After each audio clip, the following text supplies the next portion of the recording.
మొదటి కీర్తన మనం చదువుకున్నాం. ఈ కీర్తన మనం బాగా ఎరిగిన వారం అయినా కూడా ఇందులో వచ్చి ప్రభువును చూడడానికి ఉదయకాలం పరిశుద్ధాత్ముడు సహాయం చేయాలి. ఈ కీర్తనల గ్రంథంలో మొదటి కీర్తనలో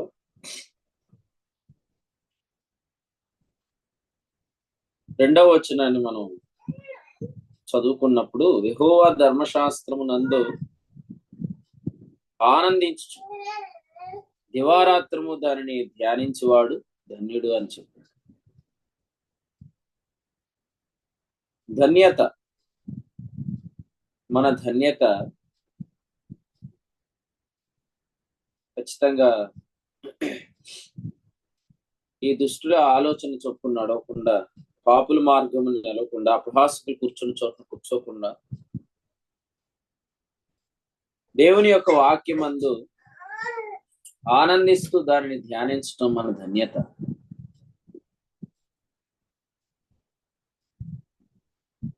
ముఖ్యంగా మనం రాకడ దినాల్లో ఉన్నాం. మన ప్రియులు చెప్పినట్లుగా మనము అంత్య దినముల్లో ఉన్నాం. అంత్య దినాల్లో అపాయకరమైన కాలాలు వస్తాయని చెప్పిన చోట ఏం చెప్పాడంటే తిమోతి 2వ పత్రిక 3:2 మనుష్యులు అని చెప్పాడు. సో మనం యోబు గ్రంథం 41వ అధ్యాయంలో మకరమును గురించి చదివిన చోట, యెషయా గ్రంథం 11వ అధ్యాయంలో కూడా మరి సముద్రంలో సంచరించు వాటన్నిటినీ వాని పాదముల క్రింద నీవు ఉంచావు అని 8వ కీర్తనలో చదివిన చోట ఈ వచనాలన్నిటిలో కూడా ఒక మనుషుడుగా ప్రవర్తించకపోవటం వల్లనే మరి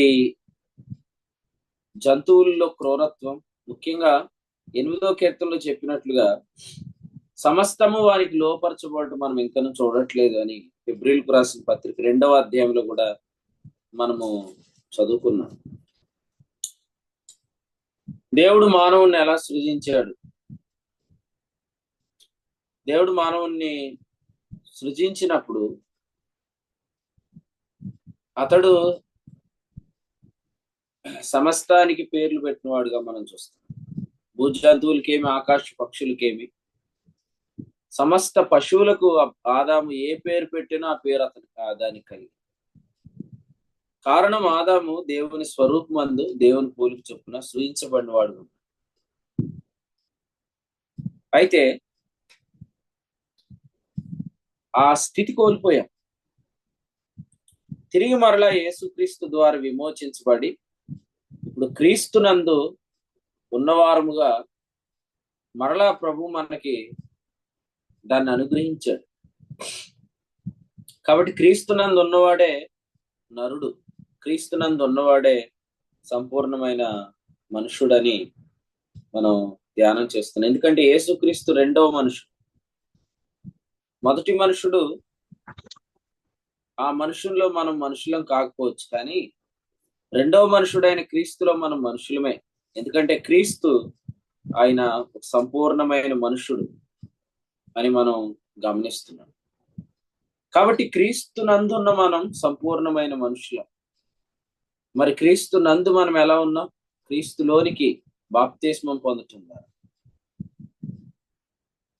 గలతీయులకు రాసిన పత్రిక 3:27 ప్రకారం క్రీస్తులోనికి బాప్తిస్మం పొందిన మీరందరూ క్రీస్తును ధరించుకొని ఉన్నారు అని వ్రాయబడింది. కాబట్టి క్రీస్తునందు ఉన్నందు చేత, లేదా రెండవ మనుషుడు నందు ఉండటం చేత మనమందరం కూడా ఇప్పుడు సంపూర్ణ మనుషులుగా ఉన్నాము అని మనం గమనిస్తున్నాం. నువ్వు మనిషిగా ఉన్నంతసేపు నీ వల్ల ఎవరికి అపాయం ఉండదు అని 2వ పత్రిక 3వ అధ్యాయం మనం చూస్తాం. అపాయకరమైన కాలాలకు కారణం మనుషులే. కారణం మనుషుడే అపాయం. ఒక మనిషిలాగా ప్రవర్తించవలసిన వారు కూడా మరి మనిషిలాగా ప్రవర్తించుకోవడానికి గల కారణం విశ్వాసులు క్రీస్తునందు ఉన్నాము అనే గ్రహింపు లేకపోవటం. కొరింథీయులకు రాసిన మొదటి పత్రిక 15వ అధ్యాయంలో కొరింథీయులకు రాసిన మొదటి పత్రిక 15వ అధ్యాయంలో వ్రాయబడినట్లుగా మనము 47లో చూస్తున్నాం. రెండవ మనుషుడు మన ప్రభువైన యేసుక్రీస్తు. కొరింథీయులకు రాసిన మొదటి పత్రిక 15వ అధ్యాయంలో 29వ వచనం చూడండి. మృతులు ఏమాత్రము లేపబడని ఎడల మృతుల కొరకు బాప్తిస్మము వారు ఎందుకు పొందుతున్నారని, మృతి పొందిన వారి కొరకైన బాప్తిస్మం గురించి అక్కడ చెప్తున్నారు. మృతులు లేస్తారని చెప్పి మృతుల కొరకైన బాప్తిస్మం పొందేవారు ఉన్నారు. కానీ అంతకంటే విశేషమైన సంగతి ఏంటంటే, మనం క్రీస్తు పునరుద్ధానం నమ్ముతున్న వారు. ఈ అధ్యాయం అంతా కూడా క్రీస్తు పునరుద్ధానం గురించి రాయబడింది. అంటే క్రీస్తు చనిపోయి తిరిగి లేచాడని మనం నమ్ముతున్నాం. అలాగైతే క్రీస్తుతో మనం చనిపోయి తిరిగి లేచామని మనం నమ్మితే క్రీస్తులో మనం ఉన్నాము, రెండవ మనుషుల్లో మనం ఉన్నాం, మనుషుడుగా మనం ఉన్నాం. అప్పుడు మన వల్ల అపాయం కలగదన్నమాట. తిమోతికి వ్రాసిన 2వ పత్రిక 3వ అధ్యాయం 1వ వచనం ప్రకారం ఈ అంత్య దినాలలో ముఖ్యంగా మనుషుల్లా ప్రవర్తించరు అనేది మనం గమనించాలి. ఎందుకంటే మనుషులు ఎలా ఉంటారు అన్నాడంటే 5వ వచనం, పైకి భక్తి గల వారి వలె ఉంటారు, దాని శక్తిని ఆశ్రయించరు అని చెప్పి. ఈరోజు కూడా చూడండి, పరిశుద్ధాత్మను పొందిన వారుగా ఉన్నారు, కానీ పరిశుద్ధాత్మ మీ మీదకి వచ్చినప్పుడు అనే అనుభవంలో మనుషులు లేదు. అనగా మనుషులు అంటే మనం బయట మనుషుల గురించి చెప్పుకోవడానికి లేదు, అవిశ్వాసుల గురించి చెప్పుకోవడానికి లేదు. ఎందుకంటే అవిశ్వాసి అసలు మనిషే కాదు. నా మాటలో వాక్యాన్ని బట్టి చెప్తా, అది మీరు పట్టుకెళ్ళి ఫేస్బుక్ లో పెట్టకండి. లోగడ మీకు చెప్పిన ప్రకారం అన్నాడు కదా. కొన్ని కారణం ఏంటంటే, ఆదాము ఎప్పుడైతే పాపం చేశాడో ఆదాములో ఉన్న వారందరూ కూడా సృష్టి వ్యర్థమైంది కనుక సమస్తము వానికి పాదపీఠంగా చేయబట్టం మనం చూడట్లేదు. కానీ యేసుక్రీస్తు ప్రతి మనుషుని కొరకు మరణం పొందాడు కనుక, దూతల కంటే తక్కువగా చేయబడ్డాడు కనుక ఇప్పుడు మహిమా ప్రభావములతో కిరీటం ధరించిన వానిగా ఆయన చూస్తున్నాం. ఆయన ఎట్టివాడు ఈ లోకంలో మనం కూడా అట్టివారమై ఉన్నాం. అందుచేత మరి యేసుక్రీస్తు ద్వారా హెబ్రీ 2:10 మహిమకు ఎవరైతే తీసుకొని రాబడ్డారో వారందరూ కూడా క్రీస్తునందు ఉన్న మనుషులు. కాబట్టి ఇప్పుడు మనం మనుషులమైతే సంపూర్ణమైన మనుషుల్లాగానే మనం క్రీస్తునందు ఉన్నట్లుగా మనం చూస్తున్నాం కనుక అలాగే మనం కనబడాలి కూడా. అట్లా కనబడే వాళ్ళు ఎలా ఉంటారంటే 5లో చెప్పాడు, వారు పైకి భక్తి గల వారు వలె ఉండేవాళ్ళు కాదు, దాని శక్తిని ఆశ్రయించేవారు ఉంటారు. కాబట్టి దయచేసి మీరు పరిశుద్ధాత్మను పొందారు అని కాదు, కానీ అపోస్తల కార్యాల గ్రంథం 1వ అధ్యాయము 5లో చెప్పినట్లుగా కొద్ది దినములలోగా మీరు పరిశుద్ధాత్మలో బాప్తిసం పొందుతారని చెప్పిన మాట కొరకు మీరు ఖచ్చితంగా ఆలోచన కలిగి ఉండాలి. పరిశుద్ధాత్మను పొందారు అప్పటికే శిష్యులు. 20వ అధ్యాయం యోహాను సువార్తలో ఆయన వారి మీద ఊది ఏమన్నాడు? పరిశుద్ధాత్మను పొందుడి అన్నాడు. వారు అంతకుముందు పరిశుద్ధాత్మను పొందారు. కానీ ఇక్కడ పరిశుద్ధాత్మలో బాప్తిస్మం అనే అనుభవం గురించి వ్రాయబడింది. పరిశుద్ధాత్మలో బాప్తిస్మం పొందితేనే మనం క్రీస్తులో ఉన్నవారంగా, అనగా సంపూర్ణ మనుషులుగా కనిపిస్తాం. అప్పుడు మన వల్ల అపాయమే ఉండదు అన్నమాట. స్వార్థ ప్రియులుగా, ధనాపేక్షలుగా, బెంకములాడేవారుగా కదండి, కృతజ్ఞత లేని వారుగా, అనురాగ రహితులుగా, ఈ లక్షణాలన్నీ ఎవరిలో కనిపిస్తాయంటే మనిషి గానోడిలో కనిపిస్తాయి. మనిషి గానోడు ఎవడు? క్రీస్తులో ఉన్నట్లుగా కనబడని వాడు. దేవునికి మనం క్రీస్తులో ఉన్నట్టుగా కనిపిస్తున్నాం. దేవునికి మనం క్రీస్తులో ఉన్నట్టుగా దేవుని కనిపిస్తున్నాం. అలా మనం ఎంచుకుంటే క్రీస్తులో ఉన్నట్లుగా మనం ఇతరులకు కూడా కనబడతాం. క్రీస్తులో ఉన్నట్టుగా కనిపించేవాడు ఎవడు? అతడు మనుషుడు అన్నమాట. మనిషి వల్ల హాని ఏం లేదు, ఎందుకంటే మనిషిగా ఉంటే హాని లేదు. కానీ మనిషిగా ఉండట్లేదు. అది మనం గమనిస్తాం. మొదటి కీర్తనలో మనం చదువుకున్న వాక్య భాగంలో మొదటి వచనం నుండి మనం చూస్తున్నప్పుడు 2వ వచనంలో ఎలా రాశాడు, దేవుని వాక్యమందు ఆనందిస్తూ దాన్ని ధ్యానించేవాడు ధన్యుడు అనే మాట మనం ఇక్కడ చూస్తూ ఉన్నాం. ఎందుకంటే అతడు దుష్టుల ఆలోచన చొప్పున నడవడు, పాపుల మార్గం నిలవడు, అపహాసకులు కూర్చుండే చోటును కూర్చుండడు అనే మాట మనం చూస్తున్నాం. నిన్న మనం ముగించుకునే వాక్యంలో 42వ అధ్యాయం యోబు గ్రంథంలో ప్రభు సన్నిధికి దూరంగా పారిపోతున్న వారి గురించి మనం విన్నాం. సో సాతాను ఆయన సన్నిధిలో కూర్చోండనివ్వడు అనేది మనం నిన్న ధ్యానం చేశాం. 41వ అధ్యాయంలో మనము ఆయన సన్నిధిని గురించి ధ్యానం చేశాం.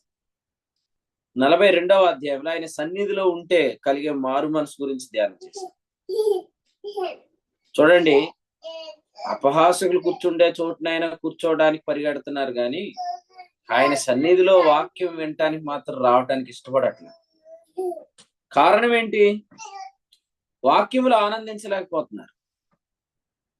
వాక్యములు ఎవరు ఆనందించలేరు? ఇర్మియా గ్రంథం చూడండి. ఇర్మియా గ్రంథం 6వ అధ్యాయం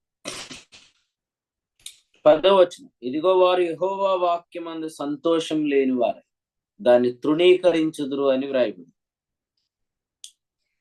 ఇర్మియా గ్రంథం 6వ అధ్యాయం 10వ వచనం చదవండి.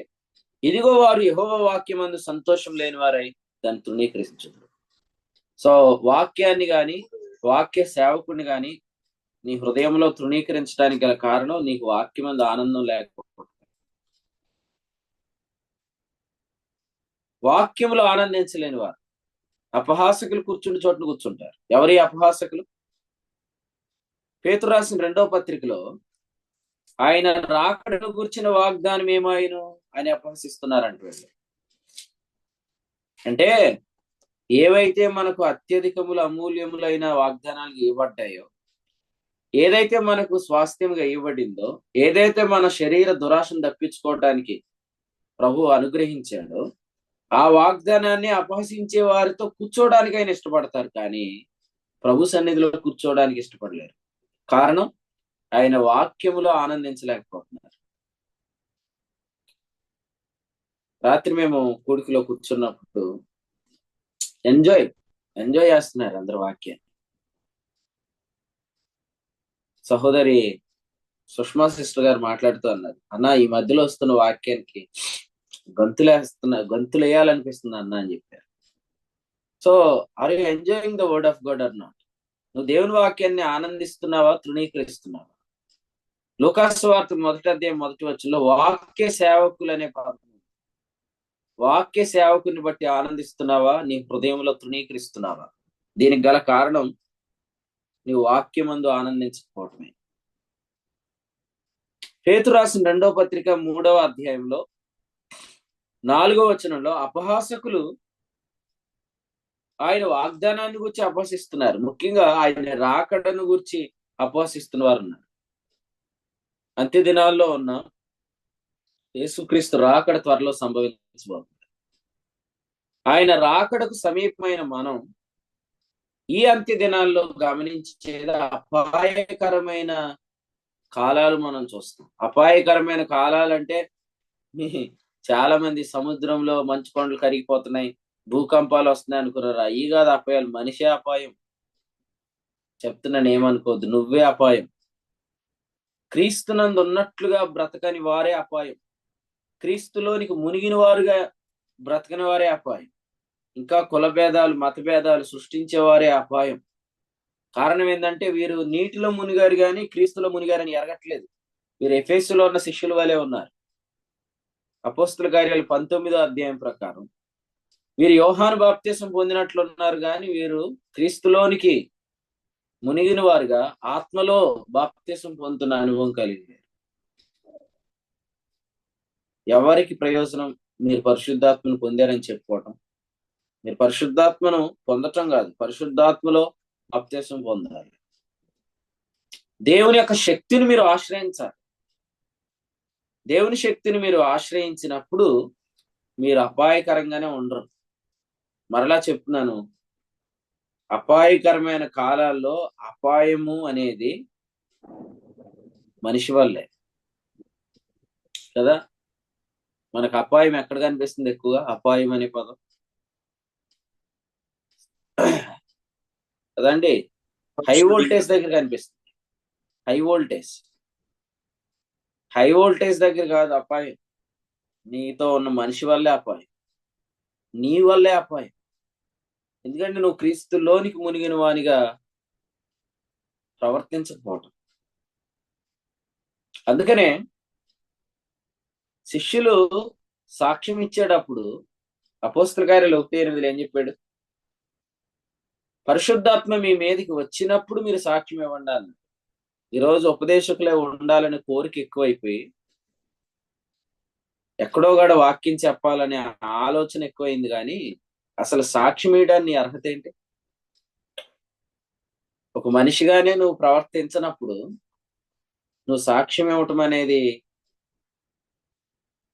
అది అసలు దేవుని చిత్తానుసారంగా జరగదు.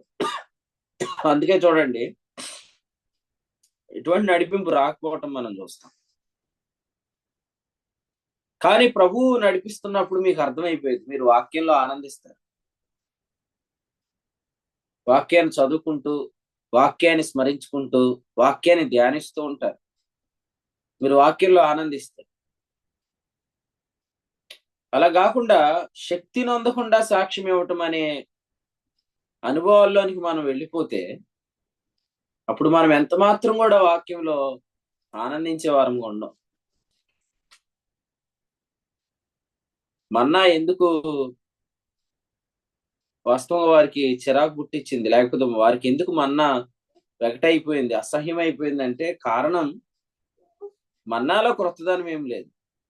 అది పరలోకం నుండి దిగి వచ్చిన ఆహారం ఏం కాదు. కానీ వాక్యములో ఆనందం కలుగుతుంది. ఎందుకంటే వాక్యం మనం ఎన్నిసార్లు విన్నా, ఆత్మ నడిపింపు కలిగిన దైవజనుడు గాని, ఆత్మ నడిపింపు కలిగిన సంఘము గాని మనకు వాక్యాన్ని చాలా క్రొత్తగా మనకు వినిపిస్తుంది. కొంతమంది వాక్యంలో నూతనత్వం ఏమి లేకపోయినా చెప్తాం వల్ల ప్రజలు విసిగిపోతారు. మీరు అది కూడా ఆలోచన చేయాలి. ఏదో నేను ఎక్కువ ప్రసంగాలు చేసేయాల, ఎక్కువగా యూట్యూబ్ లో వాక్యాలు చెప్పాలని కాదు, కానీ మీరు ప్రజలు విసిగించేసేవారు ఉండకూడదు. ఎందుకంటే మనం చదువుతున్న ఈ మొదటి కీర్తనలోనే ఏముంది? యెహోవా ధర్మశాస్త్రమందు ఆనందించుచు అని ఉంది. అంటే వినేవారు ఎంజాయ్ చేయగలగాలి. వాళ్ళని కూడా చూసుకోవాలి. కళ్ళు మూసుకొని వాక్యం చెప్పాల్సిన ప్రమాదమే. ఎందుకంటే వాళ్ళు జనాలు చూడరు, జనాలు ఇసికిపోతున్నారు లేదు కూడా పట్టించుకోరు. అది చూసుకోవాలి. ఎందుకంటే పౌలు ప్రసంగం ఎన్నింటి వరకు చెప్పాడంట? తెల్లవారు వరకు చెప్పాడు. మనం 10 నిమిషాలు చెప్తే టైం చూసుకుంటున్నారంటే కష్టమే. మనం అలాగని ప్రజలు నిందించడానికి లేదు. మనం ఏమంటామంటే వాక్యం వింటలేదు, మీకు ఆసక్తి లేదు, మీకు ఎప్పుడు చూసినా కథలు కావాలా అంటే నువ్వేదో మర్మాలు చెప్పేవాళ్ళ అట్లేమనుకోవద్దు. ప్రజలు నిజంగా మర్మములను వింటున్నప్పుడు ప్రజలు చాలా ఆసక్తిగా వింటారు. ఎందుకంటే ఏథెన్సులో ఉన్నవారు ఏమన్నారు? ఏవో మా క్రొత్త సంగతులు వినిపిస్తున్నాం అన్నారు కదా. సో అటువంటి నూతనత్వం మీరు మాట్లాడుతున్నప్పుడు కలగాల. ప్రజలను విసిగించినట్లు ఉండకూడదు. కొంతమందికి వాక్యం ఇవ్వాలంటే భయం. ఎందుకు? ఈ తర్వాత మెసేజ్ కి వాళ్ళు ఇంకా మొత్తం చెదిరిపోతారు. ఎందుకంటే వాళ్ళు ఇసికించేస్తారనమాట వీళ్ళ ప్రసంగాలు. అందుచేత ఎవరైతే భక్తి గల దైవజనులు ఉంటారో వారిని మనం వాడుకోవటం చాలా అవసరం. భక్తి గల దైవజనుడు, భయం గల దైవజనుడు కూడా గ్రాంటెడ్ గా వాక్యం చెప్పడు, కానీ అతడు దేవుని ఎడల తన భక్తిని సాధన చేసుకుంటూ దానిలో భాగంగా గ్రంథంలోంచి సంగతులను తెచ్చుకుంటాడు. తిమోతి 4:8 చెప్పు. మొత్తం భక్తి అంతా నిర్లక్ష్యం చేస్తూ ప్రసంగాలు చెప్పడం వల్ల మీ నడిపింపు ఏమి ఉండదు. ప్రజలు వాక్యములు ఏమి ఆనందించరు, విసిగిపోతారు. మీకే అర్థమైపోయిద్ది. మీకు నడిపింపు లేనప్పుడు మీకే విసుకొస్తుంది. వస్తుంది రాదా? ఎందుకంటే వచనాలు దొరకవు, నడిపింపు రాదు. మార్క్స్ వార్త 16:20 ఏం చెప్పాడు? ప్రభు సహకారుడై ఉంటాడు అని ఉందా? ప్రభు సహకారుడై ఉండి ఆయన వాక్యం అందిస్తాడు. అపోస్తల కార్యాలు 2:4 ప్రకారం పరిశుద్ధాత్ముడు వాక్శక్తిని దయచేస్తాడు. అప్పుడు మనం ఎంజాయ్ చేయగలుగుతాం వాక్యం చెప్పడానికి. ఎందుకంటే ఏం చెప్పాలో ప్రభు అలాగూ అందిస్తూ చెప్తాడు అన్నమాట. కానీ మనం అలాగూ నడిపించబడకపోతే ప్రజలకు వాక్యంలో విసుకొచ్చేస్తుంది అన్నమాట. మనం చదువుకున్న కీర్తనలో ఏం చెప్పాడు?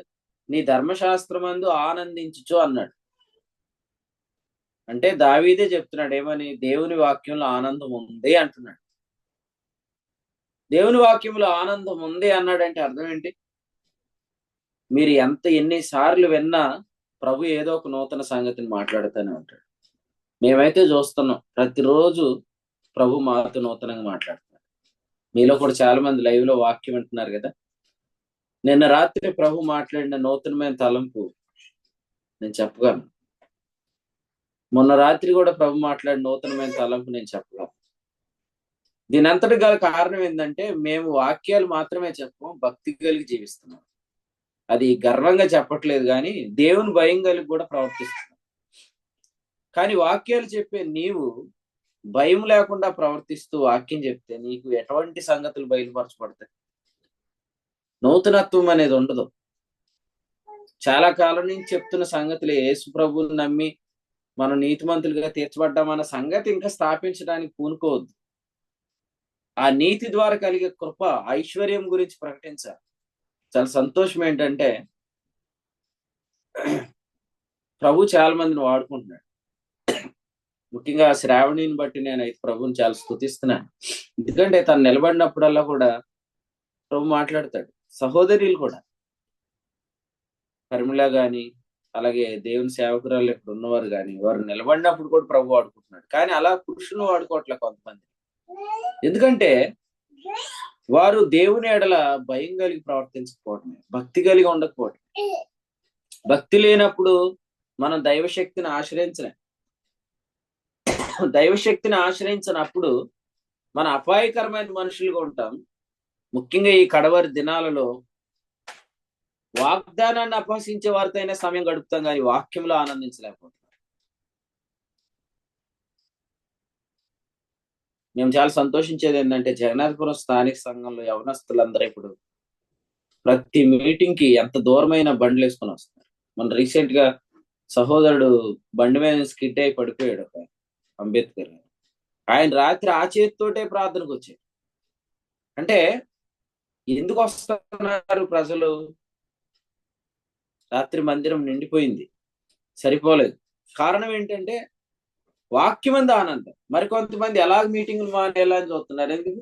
వాళ్ళకి వాక్యంలో ఆనందం లేదు. ఇప్పుడు యెహోవా ధర్మశాస్త్రమందు ఆనందించడం అనేది నీలో లేనప్పుడు నువ్వు దాన్ని తృణీకరిస్తావు. వాక్య సేవకుని కూడా తృణీకరిస్తావు నీ హృదయంలో. కానీ నష్టం నీకే. ఎందుకంటే వాక్యాన్ని మనం తృణీకరిస్తే మన జీవాన్ని మనం తృణీకరిస్తున్నాం, మన కొనసాగింపును మనం తృణీకరిస్తున్నాం, మన భవిష్యత్తును మనం తృణీకరిస్తున్నాం. వాగ్దానాన్ని అపహసించే వారితో అయినా కూర్చుంటాం, పాపుల మార్గాన్ని నడవటానికి ఇష్టపడతాం. వారి ఆలోచన, దుష్టుల ఆలోచన చొప్పున కూడా మనం నడవటానికి ఇష్టపడతాం. అందుకనే మీ హెల్త్ చెక్ చేసుకోండి. మీ ఆరోగ్యం, ముఖ్యంగా విశ్వాస విషయాలలో మీరు ఎటువంటి ఆరోగ్యం కలిగి ఉన్నారో మీరు చెక్ చేసుకోండి. ఎందుకంటే అటువంటి ఆరోగ్యం లేనప్పుడు మీరు రాలేరు.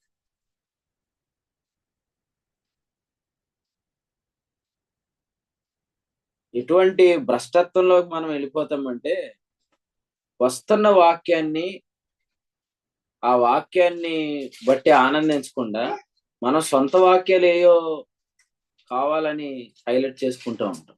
అంటే ప్రభు నాతో మాట్లాడుతున్నాడు, నాకు సంఘం ద్వారా వర్తమానం అవసరం లేదు, నాకు పైన ఏ సేవకుడు అవసరం లేదు, ప్రభు నాతోటే చెప్పేస్తున్నాడు అన్ని విషయాలనే గర్వం వచ్చేసిద్ది అనమాట. అది రానీకండి. అది వస్తే పతనం స్టార్ట్ అయినట్టే. మనం గమనించేది ఏంటంటే మన పైన నాయకులుగా ఉన్నవారు హెబ్రీ పత్రిక 13:17 వారి ద్వారా అందించబడుతున్న సారాంశంలోనే మనకు వర్తమానాలు ఉంటాయి. ఆ పైనుంచి మనకు వస్తున్న వాక్యంలోనే మనకు కూడా సొంతంగా వాక్యాలు వస్తాయి. అంతేగాని పైనుండి వస్తున్న వాక్యాన్ని మనం ఆ అదేం పట్టించుకోకుండా మనం ఏదో సొంతంగా వాక్యాన్ని నాకు నేరుగా దేవుడు ఇచ్చేస్తున్నాడు అని చెప్పడం అనేది అది ఎంత భ్రష్టత్వం ఆలోచించండి. అది మీలోనికి రానీయకండి. అది కొందరిలోకి వచ్చింది, పతనం అయ్యారు. మీరు వాళ్ళు ప్రాక్టికల్ గా ఎగ్జాంపుల్ గా చూడొచ్చు. అది ఇప్పుడు నెక్స్ట్ మీలో స్టార్ట్ అవ్వకుండా చూసుకోండి. సో పైనుండి వస్తున్న వర్తమానంలోనే మనకు వర్తమానాలు ఉంటాయి. మీరు చెప్పండి, ఎంతకాలం ఎన్నో విషయాలు ప్రభు ఓపెన్ చేస్తూ వచ్చింది. ఈవెన్ రాత్రి పరలోక రాజ్యం బలత్కారంగా పట్టబడుతుంది అనేది కూడా ఓపెన్ అయింది. మరి అంతకుముందు మీరు ఆ వచనాన్ని ఏదైనా పుస్తకంలో చదివారా? అంతకుముందు మీరు ఏదైనా సంఘంలో విన్నారా? సంగతి రాత్రి చెప్పిన వివరణ మీకు ఎవరైనా గొప్ప దైవజనుడు ఎవరైనా చెప్పారా? అది సంఘము ద్వారా రాత్రి రివీల్ అయింది. దాని క్రింద మీకు ఎన్నో రెవల్యూషన్స్ వస్తాయి. ఇప్పుడు అసలు నువ్వు పైనుండి వచ్చే వాక్యాన్ని వినే మనసు పోగొట్టేసుకొని వాక్యంలో ఆనందం లేక తృణీకరిస్తూ వాక్య సేవకులను తృణీకరించుకుంటూ నాతో దేవుడు మాట్లాడేస్తున్నాడు అని అనుకున్నప్పుడు నీ పతనం స్టార్ట్ అయింది. ఎందుకంటే అది గర్వం. సాతాను కూడా వాక్యాలు పెట్టడా? ప్రభుకు చెప్పలేదా సాతాను వాక్యాలు? కానీ ప్రభు చెప్తుందో వింటలేదు. గ్రంథం ఎవరిది? యేసు ప్రభుదే. గ్రంథం అంతట్లోనిది ఎవరు? యేసు ప్రభువే. కానీ వాడు ఆ వాక్యాలు ఎత్తి యేసు ప్రభుతో మాట్లాడుతున్నాడు. కాబట్టి ప్రియులారా, అందుకనే మీకు హనోక్ గారు కూడా ప్రార్థన ఎందుకు ఎత్తాడంటే అసలు మీరు ఎంతవరకు వాక్యం వింటున్నారని చెక్ చేస్తాడు. మా జకరయ్య గారు ప్రార్థన ఎత్తే చాలు ఆయన సొంత ప్రసంగం చేసేస్తాడు ఒక్కోసారి. ఎందుకంటే దేవుడు ఆయనకి ఆ టాలెంట్ ఇచ్చాడు. ఆ టాలెంట్ అందరికి ఉండదు. మళ్ళీ మీరు అలా చెయ్యకండి. చెప్పిన వాక్యాన్ని పట్టుకొని చేయండి. ఆ సారాన్ని పట్టుకొని చేయండి. ఎందుకంటే అప్పుడు మీరు మీ హృదయముల సాక్ష్యం స్థిరపరచబడిందా లేదా? ఎందుకంటే అప్పుడే మీరు ఏమవుతారని చెప్పాడు కొరింథీయులకు రాసిన మొదటి పత్రికలో, సమస్త ఉపదేశంలో మీరు ఐశ్వర్యవంతులు అవుతారన్నాడు 5-6 వచ్చి. మీకు ఉపదేశకులు 10,000 మంది ఉన్నారు, కానీ తండ్రులు అనేకులు లేరు. తండ్రి ఉపదేశాన్ని వినాలి, తల్లి ఉపదేశాన్ని వినాలి. ఆ ఉపదేశంలో నువ్వు ఉపదేశంలో ఐశ్వర్యవంతుడు అవ్వాలి.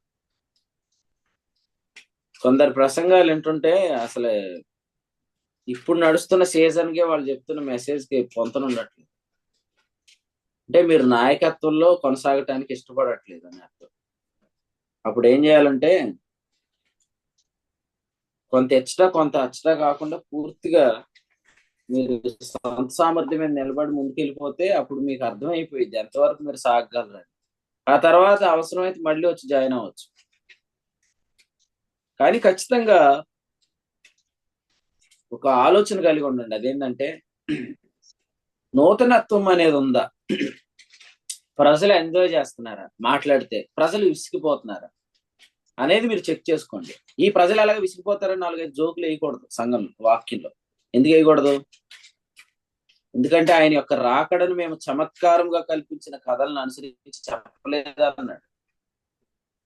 కాబట్టి మనం భయం కలిగిన దైవజనులుగా, భక్తి కలిగిన దైవజనులుగా మనం చెప్పే వాక్యం ద్వారా కూడా తెలిసిపోతుంది. ఇప్పుడు కామెడీ పండిస్తున్నాడు అనుకోండి, ఆయన ప్రాక్టికల్ లైఫ్ ఎలా ఉంటది? ఖచ్చితంగా అతడు జోకరే. కానీ మనం అట్లా ఉండడానికి వీలు లేదు. పేతురు రాసిన 2వ పత్రిక 1వ అధ్యాయం 16లో చెప్పాడు, యేసుక్రీస్తు యొక్క శక్తిని ఆయన రాకడను చమత్కారంగా కల్పించిన కథలను అనుసరించి చెప్పలేదని చెప్పాడు. ఎలాగ ప్రజలు విసిగిపోతున్నారు ఈ సమయంలో అని చెప్పి ఆ సమయంలో మనం ఏదో కథలు చెప్పడం, చమత్కారాలు పండించడం అనేది మంచిది. ఎంతసేపు ఉంటది? తర్వాత మనం తిట్టుకుంటారు తెలుసా. మనం ఇప్పుడు జోకులు వేసాం, తర్వాత నిలబడి దైవజనుడు భక్తిగల వాడు మాట్లాడుతున్నాడు అనుకోండి, ఆ ముందు మాట్లాడినాడు భక్తిహీనుడు అని అర్థమైపోయింది. కాబట్టి ప్రజలు నవ్వించడం కాదు, ప్రజలు వాక్యంలో గంతులేసేటట్టు చేయండి. మీరు గ్రంథం తెరుస్తుంటుండగా ఒక నూతనమైన తలంపు కొరకు ప్రజలు కనిపెడుతూ ప్రార్థనా పూర్వకంగా వినేటట్టు చేయండి. సది యెహోవా ధర్మశాస్త్రమందు ఆనందించు దాన్ని ధ్యానించారు. నేను నిన్న మీటింగ్కి వెళ్ళేటప్పటికి ఇశ్రాయేల్ అన్నను గమనిస్తున్నప్పుడు ఆయన వాక్యం వింటా ఉన్నారు. నిన్నే కాదు, మొన్న ఒకసారి మేము రోడ్డు మీద వెళ్తున్నప్పుడు కూడా ఆయన బండి మీద వెళ్తూ వెళ్తూ వాక్యం వింటున్నాం. అంతకుముందు చెప్పిన వర్తమానాలు వింటూ ఆయన he is ready is preparing for the next message అన్న. తర్వాత ప్రభు ఏం మాట్లాడతాడు అనే దాని కొరకు సిద్ధపడుతున్నాడు. ఈ వాక్యం ఎప్పుడైపోయిద్దా అని కనిపెట్టడం వేరు, ఇంతకు ముందు చెప్పిన వర్తమానాల్లో వచ్చిన సారం ఏంటని మళ్ళీ వినటం వేరు. అంతగా వాక్యములు ఆనందించేవారు ఉంటారు. అది మీలో రావాలి. అది మీలో వస్తే మీరు కార్యసిద్ధి కలిగించే వాక్యాన్ని చూస్తారు. తెస్సలోనిక మొదటి పత్రిక 2:13 ప్రకారం ఆ వాక్యమే విశ్వాసులైన మీలో కార్యసిద్ధి కలుగుస్తుంది. ముఖ్యంగా మనం ఈ దినాల్లో ప్రవచన వాక్యం అనే ఆ లెవెల్కి వచ్చాం, ఆ సీజన్ లో నడుస్తున్నాం. సో ప్రవచన వాక్యం మనం కలిగి ఉండాలి. ప్రస్తుతం కటిక చీకటి జనాలను కమ్ముకుంది కాబట్టి ప్రవచన వాక్యాన్ని మనం ఖచ్చితంగా చెప్పాలి. పరిస్థితులపై మనం మాట్లాడాలి.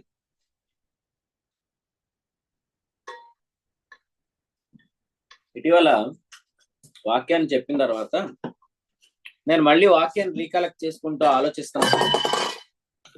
ప్రభు ఒక మంచి మాట చెప్పాడండి.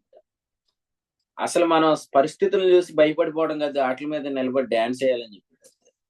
నేను దాన్ని ఆలోచిస్తున్నప్పుడు, ఎంత టెన్షన్ పడుతున్నప్పుడు, మనం అంత ఒత్తిడిలో ఉన్నప్పుడు మన ముఖాలు ఎలా ఉంటాయండి కదా, బక్కచిక్కిపోయి ఉంటాయి ముఖాలు. కానీ ఆ పరిస్థితుల మీద నాట్యం చేయమని చెప్పాడు అంతే ప్రభు. ఎందుకంటే ఆ పరిస్థితులు అన్నిటి మీద క్రీస్తున్నాడు. మరి పరిశుద్ధాత్ముడు ఏం చేస్తున్నాడు? ఆయన నాట్యం చేస్తున్నాడు ఖచ్చితంగా. అప్పుల సమస్యల, ఆరోగ్య సమస్యల, అటాక్స్ ఉన్నాయా, వీటన్నిటి మీద నిలబడి నాట్యం చేయాలి. అంతేగాని వాటి గురించి ఆలోచిస్తూ కూర్చోకూడదు. అదే యెహోవా ధర్మశాస్త్రం అందు ఆనందించడం. నేను ఇది ఆలోచిస్తుండగా ఒక విషయం ప్రభు జ్ఞాపకం చేశాడు. అసలే ఈ డాన్స్ అనేది, నాట్యం అనేది అసలు దేవుడు ఎందుకు సృష్టించాడు? ఈరోజు అది సినిమా పాటలకి, అశ్లీలతకి ఉపయోగపడుతుంది. కానీ అది యాక్చువల్ గా ఎందుకు సృష్టించబడిందంటే, దేవుని వాక్యం మనం వింటున్నప్పుడు బయలుపరచబడుతున్న క్రీస్తుని బట్టి కలిగే ఆనందానికి చేసే నాట్యం అది.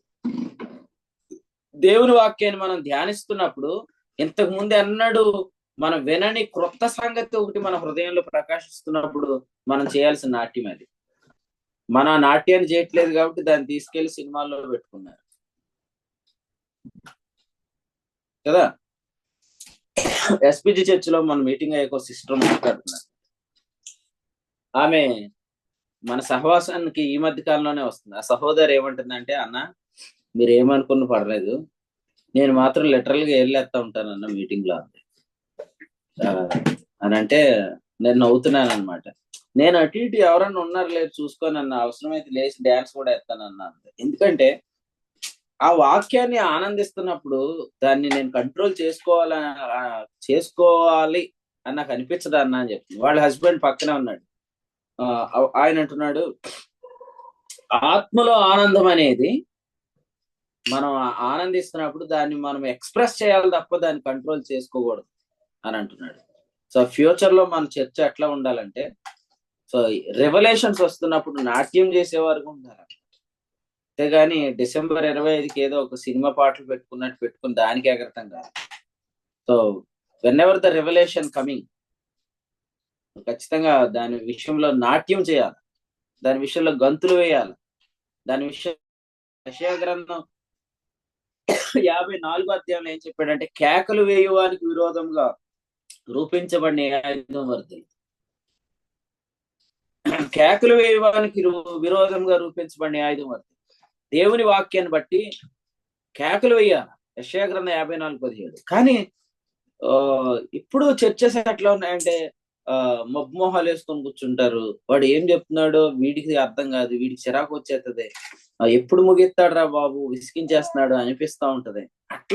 అట్లాంటి మోడల్ నుంచి యెహోవా ధర్మశాస్త్రం అందు ఆనందించడం అంటే ఏంటంటే దాన్ని బట్టి నాట్యం చేయటం. యేసు ప్రభువులో మనం చూస్తాము, లూకాసు వార్త 10వ అధ్యాయంలో చెప్పినట్లుగా ఆ గడియ యందు యేసు పరిశుద్ధాత్మ యందు బహుగా ఆనందించాడు. కొంతమంది సమస్యలు ఎక్కువ చెప్పుకుంటా కూర్చుంటున్నారు. ఎక్కువ సమస్యలు చెప్తున్నారంటే వాళ్ళు ఆనందించట్లేదని అర్థం. సమస్యలే ఇంకా అదంటారు, కాసేపటికి ఇదంటారు, సాయంత్రానికి అదంటారు, రాత్రికి అదంటారు. మనకేమనిపిస్తుందంటే ఈడు తొందరగా నిద్రపోతే మనం కూడా నిద్రపోదాం అనిపించింది. ఎందుకంటే ఆడు పూటంతా అది చెప్తాడు. పగలు 12 గంటలు ఉన్నవి కదా, ఆ 12 గంటలన్నీ బాధలే చెప్పుకుంటా ఉంటాడు అన్నమాట. వీడు బెస్ట్ నిద్రపోతే బాగుండు. కొంతమంది అనుకుంటారు వీడు నిద్రపోయి ఇంక లేవకపోతే బాగుండు అనుకుంటారు.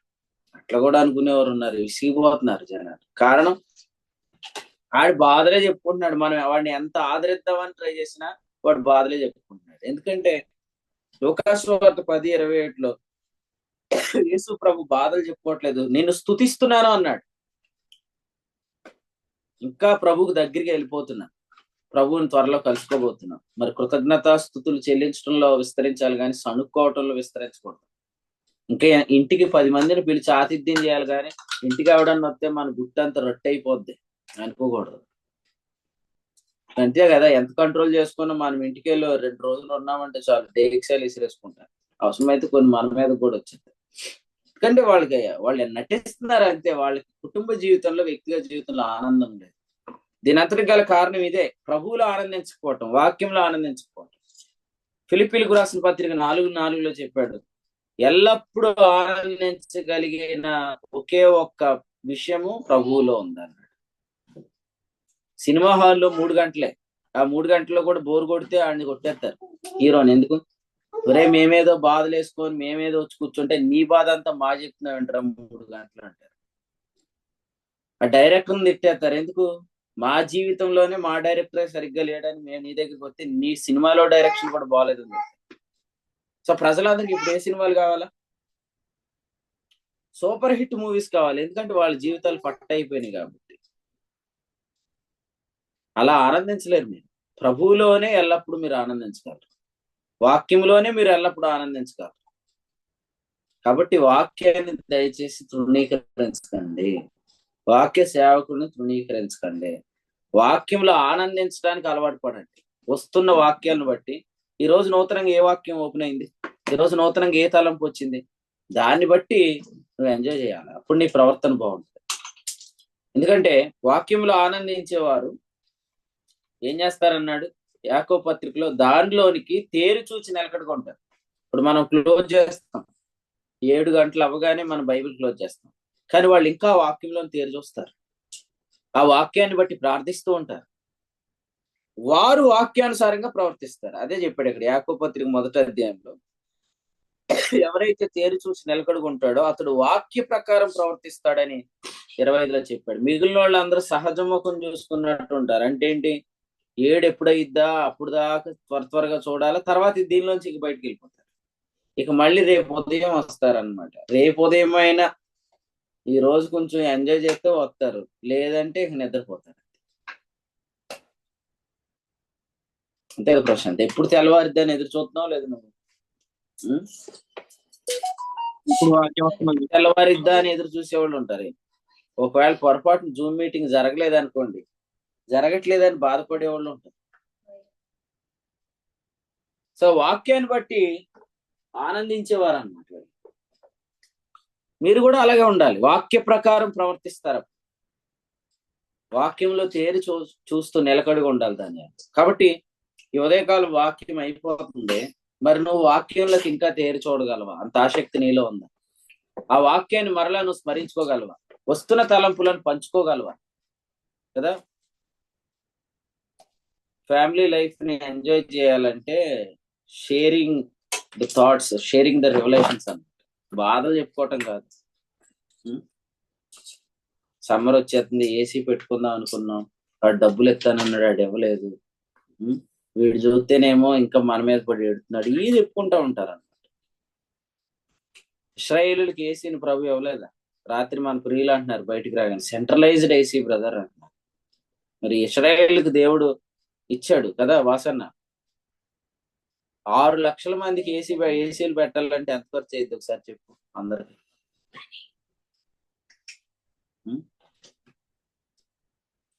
బెల్సెస్సర్ కంట చలికాలం వేసవకాలం ఒకేసారి వచ్చేసిందంట. ఒక పక్క వణికిపోతున్నాడంట, ఒక పక్క చెమటలు పట్టేస్తున్నాయంట. అట్లాగే విషయం అంతా మనలోనే ఉంది, ఏసీలో ఏం లేదు బ్రదర్. కాబట్టి వీటన్నిటి గురించి చింతించొద్దు. మీరు ప్రభువుని బట్టి, ప్రభువులో వాక్యాన్ని బట్టి ఆనందిస్తూ ఆ థాట్స్ ని షేర్ చేసుకుంటూ ఉండాలి. ఎంఐ మార్గాన్ని ఎంజాయ్ చేయగలుగుతారు. ఏం ప్రశాంత్, నిశ్చయ నువ్వు వాక్యమే షేర్ చేసుకుంటున్నారా, సమస్యలు షేర్ చేసుకుంటున్నారా? ఉందా?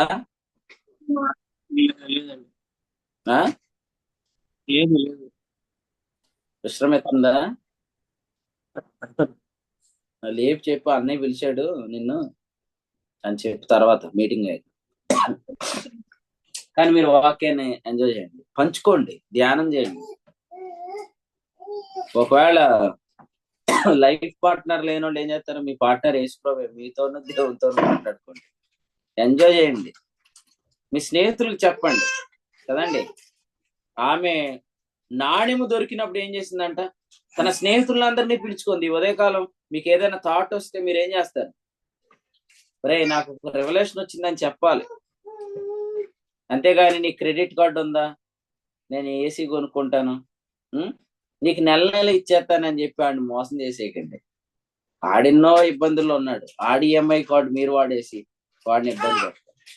ఇవన్నీ మీకు కావాలని మీ పరలోకపు తండ్రికి చెప్పండి, తెలియను, అవన్నీ మీకు ఇస్తాడు. మీరు వాక్యంలో ఎంజాయ్ చేయండి, ఆనందించండి, మీకు కావలసినవన్నీ ప్రభు అనుగ్రహిస్తాడు. రత్నాజీ అన్న, వాక్యంలో ఆనందిస్తున్నావా? ఆనందిస్తున్నానన్న.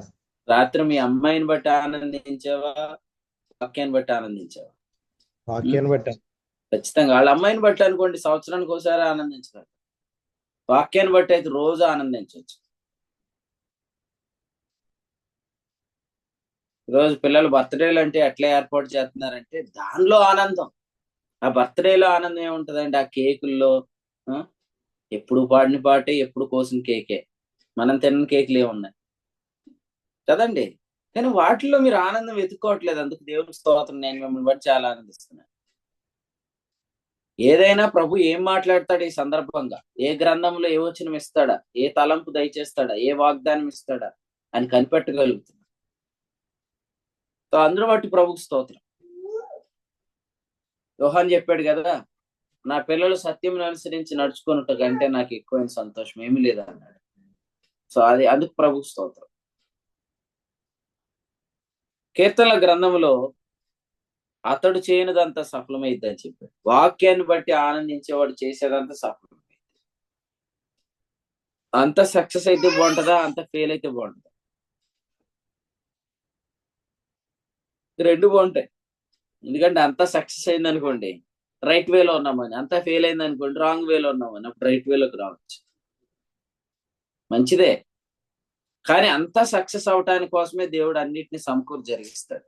మన జీవితాల్లో అన్ని విషయాల్లో మనం సఫలం అవ్వాలి. నేను కాకినాడలో చెప్పిన వర్తమానం అదే. మా మూర్తంకులకి గుర్తుందో లేదు కానీ కాకినాడలో చెప్పిన ఫస్ట్ మెసేజ్ అదేగా, సేవకుల కూడికలో. కొలసీలకు రాసిన పత్రిక 1:12, ప్రతి సత్కార్యంలో సఫలులవుతారు, ప్రతి క్రియలో మన సఫలు అవ్వాలి. యాకోబు పత్రికలో కూడా చెప్పాడు కదా, వాక్యంలో తీరు చూసేవాడు ఏమవుతాడు, క్రియలో ధన్యుడు అవుతాడు. సత్క్రియలో సఫలులవుట, క్రియలో ధన్యులవుట మీకు కలుగును గాక. అది ఆకు వాడని అనుకో, తన కాలమందు ఫలమిచ్చే అనుకో.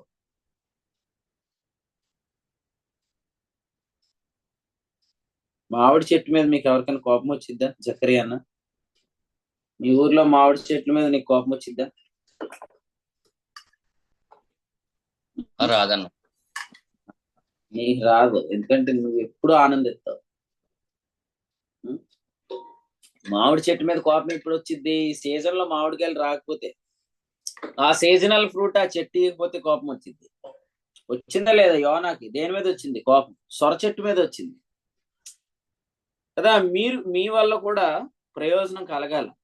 ఈ సీజన్ లో మనం అందరిలో కనిపించాల్సిన ఫ్రూట్ ఏది? ప్రవచన వాక్యం.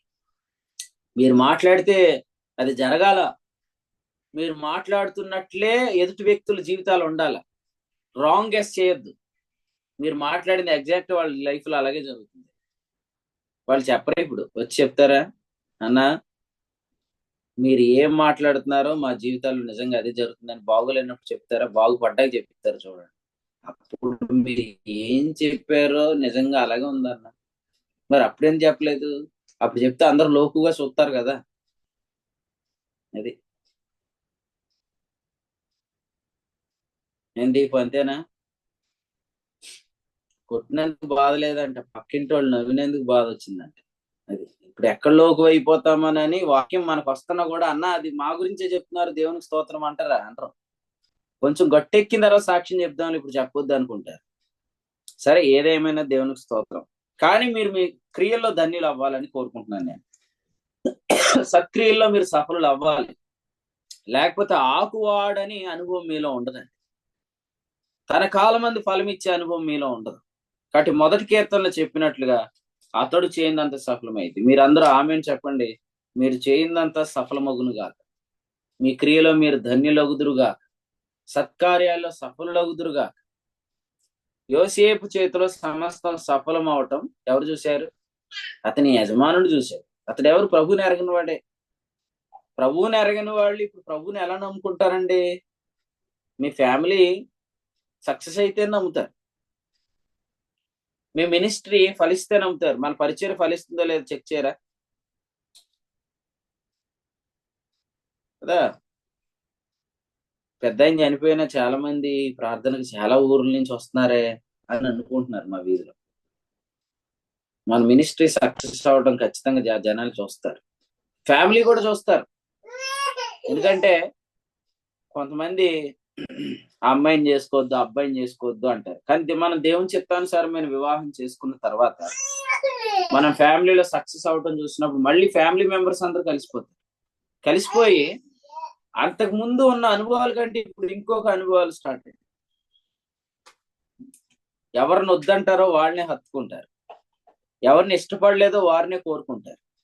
ఈ పరిస్థితులు మనం తెచ్చుకోవాలి. కార్యాల్లో సఫలం అవ్వాలి. అంతేగాని గోపురం మొదలెడతాడు, దాన్ని ముగిస్తాడో లేదో తెలియకుండానే మొదలెట్టి దాని మధ్యలోనే వదిలేస్తున్నాడు అంట ప్రభు చెప్పినట్లుగా. అలాగే ఓ పని మొదలెట్టడం దాని మధ్యలోనే వదిలేయటం అనేది చేయకూడదు. కార్యంలో మీరు సఫలం అవ్వాలి. ఓ బిజినెస్ స్టార్ట్ చేశారా, అందులో అనేక మందికి మీరు జీతాలు ఇచ్చేవారుగా తయారవ్వాలి. అంతేగాని అన్ని అప్పులు పాలు చేసేసి మళ్ళీ ఇంకో దానిలో దూరేయటం అది చేయకూడదు. అది ఎవరిలో కలుగుతుంది అంటే వాక్యంలో ఆనందించిన వాళ్ళు సఫలం అవ్వరు. ఆరంభ సూరత్వం అనిపిస్తుంది కొంతమందిలో, కొనసాగింపు ఉండదు. అలా మీలో ఉండకుండా మీరు ఏది ప్రారంభించినా ఆ పని ముగించాలి. జెరుబ్బాబెలు చేతులు ఈ మందిర పునాది వేసి ఉన్నవి, అతని చేతులు దాన్ని ముగిస్తాయని చెప్పాడు. మాత్రమే కాదు, ఈ సత్క్రియను ఆరంభించిన వాడు దానిని కొనసాగిస్తాడు అని కూడా చెప్పాడు. ఎప్పుడు వరకు? ఫిలిప్పీ 1:3 క్రీస్తు దినం వరకు అన్నాడు. Until the lord returns. మీరు ఏం స్టార్ట్ చేసినా దాని బలంతో సంపూర్ణం చేయాలి. తెస్సలోనిక 1:12. అంతేగాని ఆరంభించి వదిలేదు. దయచేసి క్రియలో మీరు ధన్యులు అవుతున్నారా? సత్క్రియలో మీరు సఫలం అవుతున్నారా? మీరు చేయిందంతా ఫలిస్తుందా? ఆలోచన చేయండి. నాగటి మీద చేయి వేసి వెనుకకు చూడకూడదు అన్నాడు. సేవకు వచ్చేసాను, అనవసరంగా వచ్చేసాను, బిజినెస్ చేద్దాను అనే మాట నీ నోట రాకూడదు. అది ఎప్పుడు వస్తుంది? నువ్వు క్రియలో ఫెయిల్ అవుతున్నప్పుడు వస్తుంది. నువ్వు క్రియలో ఫెయిల్ అవటానికి కారణం నువ్వు వాక్యంలో ఆనందించట్లేదు, నువ్వు వాక్యాన్ని ధ్యానం చేయట్లేదు. అలా కాదండి, పిలిచిన వాడు నమ్మదగినోడు కదా. మీరంటే అన్ని ఎరగరు, కానీ ఆయన అన్ని ఎరిగిన వాడు. పిలిచాడు లేదా? ఏలియాని పిలిచాడు, ఏలియాని ఆయనే పోషించాడు. ఆయన పిలిచింది ఉన్నతమైన పిలుపు, దాని కలుగు బహుమానం ఉన్నతమైంది. కానీ మనం చెప్పే రీజన్ చాలా చిన్నమే. డబ్బులు రావట్లేదు, ఏమన్నా తిందామంటే తినలేకపోతున్నాను ఈ సేవకు వచ్చిన కాడి నుంచి, లేకపోతే ఏదైనా కొనుక్కుందాం నేను అడుగుతాను, గవర్నమెంట్ ఎంప్లాయీలనే గవర్నమెంట్ పోషించగలుగుతున్నప్పుడు మరి నీ జీవం గల దేవుని సేవకుడు నిన్ను ప్రభు పోషించడా? ఆయన చెప్పాడు వారి సంతానం ఎప్పుడు భిక్షమాడి ఎత్తుకోదని చెప్పాడు కదా. అబ్రహాంకి ఎన్ని సంవత్సరాలకు ప్రభు వాగ్దానం ఇచ్చాడు? ఆదికాండం 15లో 400 ఏండ్ల తర్వాత వారి గురించి చెప్తున్నాడు. వాళ్ళు అప్పటికి ఎలా ఉంటారన్నాడు? వారు మిక్కిలి ఆస్తి కలిగి ఉంటారన్నాడు. ముఖ్యంగా ఇలా చెప్తున్నాను, ఉద్యోగాలు చేసే వాళ్ళ కంటే సేవ చేసే వాళ్ళే ఎప్పుడు నవ్వుతూ కనిపించాలి.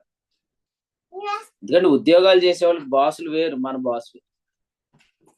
మన బాస్ ఏ లోటు రాని. కాబట్టి మీరన్నా చెప్పండి అన్న, అందరికి దర్శనం భాగాలు ఇవ్వండి అంటే ఇదేంటి?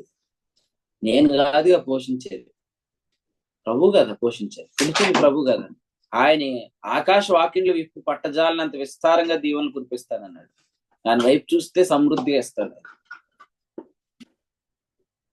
నీవు చేయనిదంతా సఫలం అవ్వాలి. అది ఉదయకాలం వాక్యం ఏంటంటే, వాక్యములు ఆనందించండి, నువ్వు చేసేదల్లా సఫలమైంది.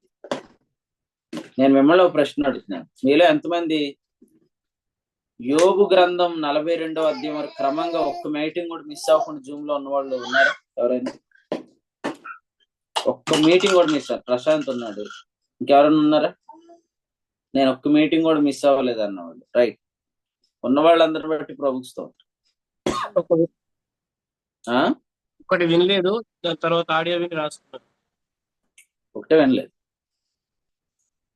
మీరు చెప్పండి, ఇది నిజంగా ఒక ఉద్రేకంతో ప్రారంభించింది అయితే ఎప్పుడు అయిపోవాలి? ఈ రోజు దాకా ఇది కంటిన్యూస్ గా జరుగుతూనే ఉంది. అది కూడా ఎర్లీ హవర్స్. కొంతమంది ఒక రోజు నిద్రపోతారు, ఒక రోజు ఉండరు. కానీ ఇది రెగ్యులర్ గా పోస్ట్ గా ఉండి నడిపిస్తున్న వాళ్ళు ఉన్నారు. మరి మనం చేస్తున్నంత ఎందుకు సఫలం అవుతుంది? కారణం ఉంటే వాక్యంలో ఆనందించడం. అది మాసపత్రిక పరిచర్య కావచ్చు, పాటలు రాయటం కావచ్చు, కాన్ఫరెన్స్ నిర్వహించడం కావచ్చు, అది ఏదైనా. మీరు ఎలా అనుకోవద్దు, ఇప్పుడు హైదరాబాద్కి ఎక్కువ ఖర్చు అయిపోయింది కాబట్టి అక్టోబర్ లో సెలవులు వస్తాయని. అసలు రావు, కాన్ఫరెన్స్ లాగో ఇంకా పెరుగుతుంది. నిన్న ఇస్రాయేల్ అన్న చేసిన ప్రార్థన ఎవరో నిన్నరా, నెలకు ఒక కాన్ఫరెన్స్ అన్న జరగాలని ప్రార్థన చేశాడండి. నేనైతే ఆమెను చెప్పాను, మరి మీరు ఎంతమంది చెప్పారో నాకు తెలియదు. అది జరగాల, ఖచ్చితంగా జరుగుతుంది. ఆమెను అనండి, ఆయన నెరవేర్చడానికి సమర్థుడు. ఆయన ఏం చెప్పాడు? మీ కొరకు నేను ఇష్ట వస్తువులు నేను తెస్తానన్నాడు, కంపింప చేయాల్సిన నేను కంపింప చేస్తానన్నాడు. సో ప్రభుకు స్తోత్రం చెల్లిద్దాం. అది కాన్ఫరెన్స్ అయినా, అది జూమ్ కాన్ఫరెన్స్ అయినా, అది మాస్ పత్రిక అయినా, అది సండే స్కూల్ మినిస్ట్రీ అయినా, అది యవనస్తుల కూడికైనా, అది గాస్పల్ మీటింగ్ అయినా, ఏదైనా నువ్వు చేసే సఫలం అవ్వ. అది అవుతుంది ఎప్పుడన్నా నువ్వు వాక్యంలో ఆనందించేవాడు. నా తమ్ముడు అంటున్నాడు వచ్చి, ఇది అసలు 1,00,000 కిలోమీటర్లు తిరిగిన కారులో లేదన్నా అంటున్నాడు. ఎందుకంటే ఇంజిన్ అవన్నీ చూస్తున్నాడు అనమాట, ఏదన్నా ఊడిపోయిందా లేదని చెక్ చేస్తున్నాడు. ఎంత నీట్ గా ఎలా ఉందన్నా అంటున్నాడు. ఇది అసలు 1,00,000 తిరిగినట్లు లేదు కదన్నా అంటున్నాడు. కొంతమందికి ఆయాసం ఎక్కువ, కార్లు కొనేస్తారు, కొనేసి 2-3 రోజులు తిప్పేసి పెట్టేస్తారు. ఎందులో? OLX లో పెట్టేస్తారు. ఎందుకు? అలాంటి నిర్ణయాలు కాదు మాయి. ఎందుకు కాదంటే, వాక్యంలో ఆనందించడం అనేది ఎప్పుడు స్టార్ట్ అయ్యిద్దో, నువ్వు ఏది స్టార్ట్ చేసినా దాన్ని యేసు ప్రభు దినం వరకు కొనసాగిస్తావు. నువ్వు కొన్న వస్తువు కావచ్చు, నువ్వు ప్రారంభించిన పని కావచ్చు, ఏది మధ్యలో ఆగకూడదు. నేను కోరుకునేది ఏంటంటే, ర్యాన్సమ్ ఇంకా డైలీ మెసేజ్లు ఆపేశాడు కదా, ఈ రోజు నుంచి మళ్ళీ స్టార్ట్ చేయాలి. సో ఈ రోజు నుంచి మళ్ళీ మీ అందరికి కీర్తన గ్రంథం నుండి ప్రతి కీర్తన మీకు ఖచ్చితంగా వాక్యం వస్తుంది, మీరు షేర్ చేయండి. సో అదొక్కటే పెండింగ్ లో ఉంది మన పరిచయం. అది కూడా ప్రభు రీస్టోర్ చేస్తాడు యేసు ప్రభు, ఇంతకు ముందు కంటే ఇంకొంత వైభవంతో. సో ఏది ఆగటానికి వీల్లేదు. ఎందుకంటే ప్రతి కార్యంలో మీరు సఫలం అవటం చూసి అవిశ్వాసులు కూడా విశ్వాసులు అవుతారు, విశ్వాసులు ఇంకా ప్రోత్సహించబడతారు. కొంతమందికి నెట్వర్క్ ఇష్యూ ఉంది, జాయిన్ అవ్వలేకపోతున్నారు. కొంతమందికి ఆటంకాలు ఉన్నాయి, జాయిన్ అవ్వలేకపోతున్నారు. కానీ రెగ్యులర్ గా జాయిన్ అయ్యే వారి సంఖ్య పెరుగుతానే ఎందుకుందంటే వాక్యంలో ఆనందించడం. ప్రభు మీకు కూడా అట్టి కృప అనుగ్రహించునుగా.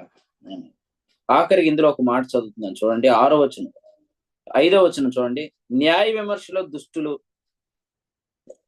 నీతిమంతుల సభలో పాపులు నిలవరు అని చెప్పాడు. ఈరోజు మనం వాక్యాన్ని బట్టి ఆనందిస్తూ మనం కూడి వస్తున్న ప్రతి చోట కూడా ఒకవేళ నిజంగా పాపి వస్తే ఆ పాపి ఏమైతాడు? దేవుడు నిజంగా మీలో ఉన్నాడని ప్రచురం చేస్తూ తాను పాపినని గ్రహిస్తాడని చెప్పాడు. అది కలుగును గాక, అది జరుగును గాక. ఎంతమంది మన మీటింగ్ లోకి వచ్చినా మీ ముఖంలో కనిపిస్తున్న ప్రకాశాన్ని బట్టి, వాక్యాన్ని బట్టి మీరు ఆనందిస్తున్న విధానాన్ని బట్టి వారు కూడా దేవుడు నిజంగా మీలో ఉన్నాడని ప్రచురం చేయాలి. విచిత్రం ఏంటంటే కొన్ని చోట్ల అవిశ్వాసి కూర్చుంటే విశ్వాసి నిద్రపోయి వాడి మీద పడిపోతుంది. అవిశ్వాసి వచ్చి ఏదో ఒకటి విందామని ట్రై చేస్తే విశ్వాసులు ఫోన్ నొక్కుంటా ఉంటారు. కానీ అలా లేదు. పౌలు గారి వాక్య చెప్పే సన్నిధిలో కొరింథీ మొదటి పత్రిక 14వ అధ్యాయంలో 24లో ఉపదేశం పొందినవాడు వచ్చి తాను పాపినని అందరి వలన విమర్శించబడుతున్నాడు. నీతిమంతుల సభలో పాపి రక్షణ పొందాలి. నీతిమంతుల సభలో పాపి రక్షణ పొందాలి. దయచేసి వినండి. చాలా మంది అవిశ్వాసులు మనం మీటింగ్స్ లోకి వస్తున్నారు. వాళ్ళు హృదయంలో తీర్మానం చేసుకొని వెళ్ళిపోదురుగా, వారు పరిశుద్ధాత్మను పొంది వెళ్ళుదురుగా. అటువంటి సన్నిధి మన చోట మనం ఉండే చోట ఉంటారు. సో ప్రభు తప్పకుండా తన కార్యాలను ఇంకా నూతన పరుస్తాడని నేను నమ్ముతున్నాను. సంవత్సరాలు జరుగుతుంటుండగా ఆయన కార్యాలు ఇంకా నూతన పరచబడతాయి. అనేక మంది అవిశ్వాసులు ఉపదేశం పొందని వారు దేవుడు నిజంగా మనలో ఉన్నాడని ప్రచురం చేసే అవకాశం ఉంది. కాబట్టి మీరు ఈ ఉదయకాలం మరి నీతిమంతుల సభ ఎలా ఉంటుందో అలా మన జూమ్ మీటింగ్ ఉండునుగా కానీ ప్రార్థన చేయండి. వచ్చిన ప్రతి ఒక్కరికి ప్రవచనం రావాలి. హెచ్చరిక వచ్చిందా ఉదయం ఎవరికైనా? ఈ ఉదయం ప్రభు నన్ను గట్టిగా హెచ్చరించాడన్న అన్నవాడు ఉంటే దేవుని స్తోత్రం. హెచ్చరిక వచ్చిందా? ఆదరణ వచ్చిందా? ఆదరణ ఎవరికైనా వచ్చిందా? రైట్. క్షేమాభివృద్ధి ఎవరికైనా కలిగిందా? ఈ 3 జరిగినాయి అంటే ఖచ్చితంగా అక్కడ దేవుడు ఉన్నాడని. కాబట్టి అవిశ్వాసం ఒకవేళ వస్తే ఖచ్చితంగా అవిశ్వాసికి కూడా ఈ ఉదయకాలం రక్షణ కలుగుతుంది. సో అందుకని హెచ్చరిక వచ్చిన వాళ్ళు దేవునికి స్తోత్రం చెప్పండి. ఆదరణ కలిగిన వాళ్ళు దేవునికి స్తోత్రం చెప్పండి. అలాగే క్షేమాభివృద్ధి కలిగిన వాళ్ళు కూడా దేవునికి స్తోత్రం చెప్పండి. ఎందుకంటే ఈ 3 ఏదో ఒకటి వస్తుంది. ఏది రాలేదని అబద్ధం ఆడద్దు. ఎందుకంటే ఇది ప్రవచనము వెల్లడయ్యే సన్నిధి. ప్రవచనం వచ్చినప్పుడు ఈ 3 ఏదైనా వస్తుంది. ఎందుకంటే నిన్ను గురించే కదా మాట్లాడేది. నిన్ను గురించి చెప్పాల్సిన సంగతులు ఏమన్నా? మేబీ నువ్వు సరిగ్గా లేకపోతే హెచ్చరిస్తాడు. ఒకవేళ నువ్వు బాధలు ఉన్నావా ఆదరిస్తాడు. నువ్వు హ్యాపీగా ఉన్నావా నీకు క్షేమాభివృద్ధి కలిగిస్తాడు. ఏదోటి చేస్తాడు. ఏదోటి చేయకుండా అయితే ఉండడు. మరి ఎటువంటి సన్నిధులు అవిశ్వాసం వస్తే నీతిమంతుల సభలో పాపి రక్షణ పొందుతాడు. కాబట్టి ప్రభుకు స్తోత్రం చెల్లిస్తున్నాను. మొదటి కీర్తన ద్వారా ప్రభు మీతో మాట్లాడాను నమ్ముతున్నాను. వాక్యంలో ఆనందించండి అంతే. ఇంక దేనిలో ఆనందం. ఏ బాధ ఉన్నా ఒకవేళ మీరు వాక్యం చదువుకోవాలనిపిస్తుంది చదువుకోండి అంతే. వాక్యాన్ని ధ్యానించాలనిపిస్తుందా ఎక్కడికి వెళ్ళి కూర్చొని వెళ్ళి ధ్యానం చేసుకోండి. పరిస్థితులన్నీ చక్కబడిపోతాయి. అతడు చేయనిదంతా సఫలమైద్ది అన్నాడు. కాబట్టి వాక్యంలోనే ఆనందించండి. దేన్ని బట్టి విచారపడొద్దు. ఎందుకంటే మన వాక్యంలో ఆనందించే వారముగా క్రీస్తునందు నూతనంగా సృష్టించబడ్డాం. ఎప్పుడు ఎంజాయ్ చేస్తా ఉండండి.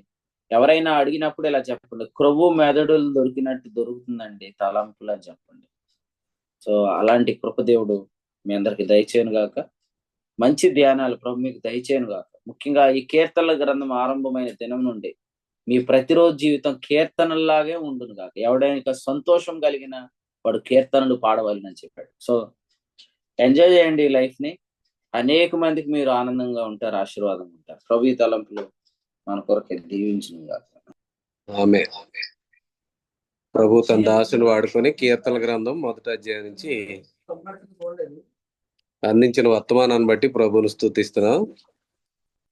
యెహోవా ధర్మశాస్త్రమందు ఆనందించుట అన్న విషయాన్ని ప్రభు, అదే ధన్యత అన్న విషయాన్ని ప్రభు మాట్లాడారు. ఎవరైతే వాక్యంలో ఆనందిస్తారో ప్రభువునందు ఆనందిస్తారో వారు ప్రతి సత్క్రియలు కూడా సఫలం అవుతారని, వారి క్రియలో ధన్యులు అవుతారని, వారు చేయిందంతా సఫలమవుతుందని ప్రభు ఈ యొక్క వర్తమానం నుంచి నేర్పించారు. ఎవరైతే వాక్యంలో ఆనందించట్లేదో వారి వల్ల కలిగే నష్టాన్ని కూడా వారు అపహాస్యులుగా ఉంటారని, వారు దేవుని వాగ్దానాల్ని అలాగే దేవుని యొక్క రాకని కూడా వారు అపహసిస్తారని కూడా ప్రభు ఈ యొక్క అధ్యాయం నుంచి మనతో మాట్లాడారు. కాబట్టి ప్రాముఖ్యంగా దేవుని సన్నిధిలో ఎప్పుడు కూడా దేవుని వాక్యం వినడంలో కలిగే ఆనందాన్ని గురించి ప్రభు యొక్క అధ్యాయం నుంచి మాట్లాడిన సంగతులు బట్టి ప్రభుని స్తుతిస్తూ శ్రేష్టమైన వర్తమానం అందించిన సేవకులకు కూడా కుడిపక్షం వందనాలు తెలియజేస్తున్నాం.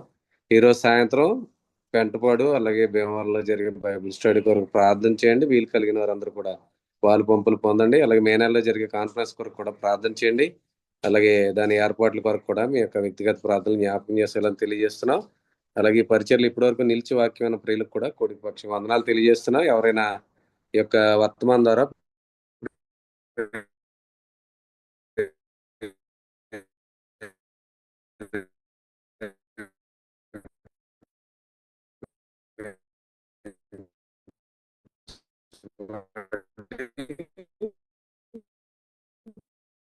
అన్నయ్య అన్న ప్రార్థన చేయండి. అదే అన్న రామచంద్రపురంలో ఉన్నారు, అక్కడ సిగ్నల్ ఉండదు అనమాట. ఓకే ఓకే ప్రార్థన చేద్దాం. పరిశుద్ధమైన తండ్రి, ప్రేమ మేడం మా ప్రియ పరలోక దేవ, మీకు వందనాలు నాయన.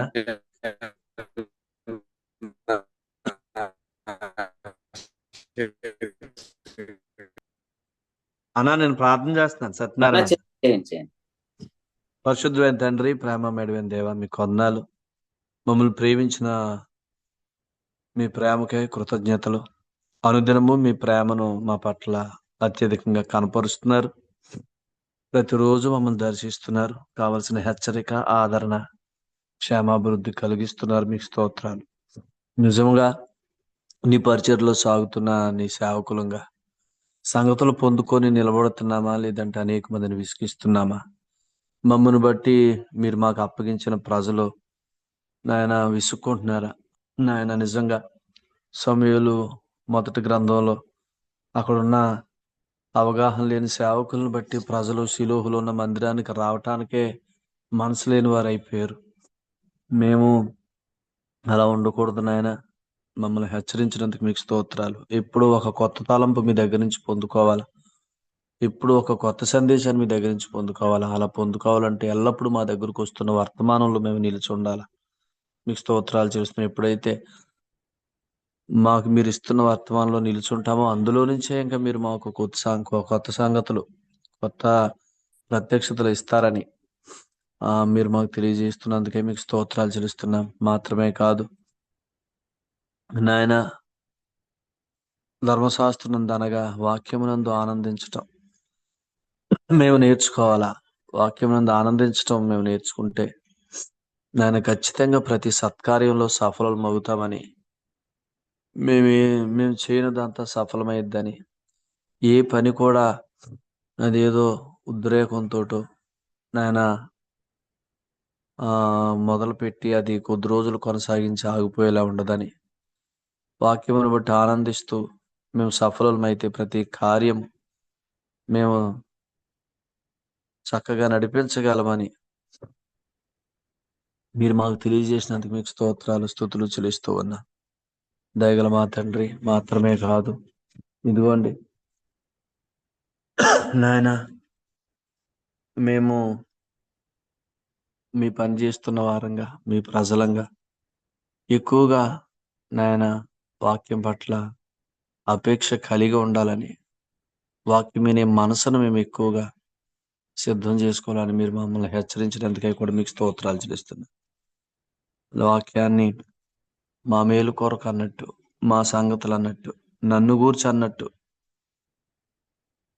వినాలి. అలా నన్ను గూర్చని వింటేనే ప్రభు నేను ప్రవచన వాక్యం వస్తుంది. ప్రవచన వాక్యం ఇప్పుడు కూడా మమ్మను గురించే మాట్లాడుతుంది. కాబట్టి నా గురించి ఏ ప్రవచనం వస్తుందో అన్నట్టు వినే మనసు మా అందరికీ మీరు దయచేయమని, అనేక మందికి మా అందరికి అలాంటి మనసును మీరు ఇస్తున్నారు. ఇంకా అత్యధికంగా దయచేయమని వేడుకుంటూ మీకు స్తోత్రాలు చెల్లిస్తున్నాను. నాయనా, నిజంగా వాక్యం మాకు దొరుకుతున్నప్పుడు గొంతులు వేసే అనుభవం, నాయన నాట్యం చేసే అనుభవం, నాయన మేమందరం కలిగి ఉండాల. ఖచ్చితంగా మేము కూర్చున్నప్పుడల్లా మీరు మాతో మాట్లాడుతున్నారు కాబట్టి ఆ వాక్యాన్ని బట్టి మీరు మాకు ఇస్తున్న సంతోషాన్ని మేము తొక్కిపెట్టక ఆనందించే భాగ్యం మా అందరికి దయచేయమని, నాయన మీ సంగతులు పొందుకునే కొద్దీ ప్రభా ఎక్కువగా నాట్యం చేసే అనుభవంలో మేము ఉండటానికి, ఎక్కువగా మాకు వచ్చిన సంగతుల్ని నెమరవేసుకునే అనుభవంలో మేము ఉండటానికి, మీరు మాకు ఇస్తున్న సంగతులను వెంటనే నాయన వాటిని మా క్షేమం కొరకు, అనేకుల క్షేమం కొరకు ఒకరికొకరు పంచుకుంటూ సాగే అనుభవాన్ని మేమందరం కలిగి ఉన్నాం. ఇంకా ఎక్కువగా వాటిలో సాగిపోవటానికి మీ కృప చూపించండి. మీ దాసుని ద్వారా మీ ఇచ్చిన సంగతులకి కృతజ్ఞతలు చెల్లిస్తూ సేవకులైన వారిని, ప్రియులైన వారందరినీ దీవించమని, ఈ దినమంతట్లో నేను మీరు మాకు ఇచ్చిన సంగతులను బట్టి సంతోషిస్తూ మా పనిపాట్లలో మీరు మాకు అప్పగించిన పనుల్లో సాగిపోవటానికి కృప చూపించమని, అలాగని మీ ప్రత్యక్షతలను బట్టి మేము ముందుకు సాగుతున్నాం కాబట్టి ఎక్కడా మేము ఆగిపోమని, ఖచ్చితంగా మేము చేయనదంతయు సఫలమవుతుందని ధైర్యము కలిగి సాగిపోవటానికి సహాయం చేయండి. ప్రతిరోజు వాక్యం పొందుకుంటున్నాం, ప్రతిరోజు వర్తమానం పొందుకుంటున్నాం, ప్రతిరోజు నీ ప్రత్యక్షత దొరుకుతుంది. కాబట్టి మా దినమంతా మంచి దినమే. ఖచ్చితంగా మేము చేయనిదంతయు సఫలమవుతుంది. ఎందుకంటే మేము వాక్యం లేని వారం కాదు, మా దినమును సందేశంతో ప్రారంభిస్తున్నవారు. అందుకు స్తోత్రాలు చెల్లిస్తూ మీ సేవకుని బట్టి కృతజ్ఞతలు చెల్లిస్తూ ప్రతి ఒక్కరిని దీవించమని యేసు ప్రభు వారి పేరట కృతజ్ఞతాస్తుతులు స్తోత్రాలు చెల్లించి ప్రార్థిస్తున్నాం తండ్రి. ఆమేన్. ముగింపు ప్రార్థన చేసిన దేవుని సేవకులు రాజేష్ గారికి, కొడుకులో ప్రియులందరికీ వందనాలండి. ఒకరికొకరు వందనాలు తెలియజేసుకుని కూడికి ముగింపు చేసుకుందాం. అందరికి వందనాలండి. అందరికీ వందనాలండి. అందరికీ వందనాలు. అందరికీ వందనాలండి. అందరికీ వందనాలండి. అందరికీ వందనాలండి. అందరికీ వందనాలు. అందరికీ వందనాలండి. అందరికీ వందనాలండి. అందరికీ వందనాలండి. అందరికీ అందరికీ వందనాలు. అందరికీ వందనాలండి. అందరికీ వందనాలండి. అందరికీ వందనాలండి. అందరికీ వందనాలండి. అందరికీ వందనాలండి. అందరికీ వందనాలండి. అందరికీ వందనాలండి. అందరికీ వందనాలు.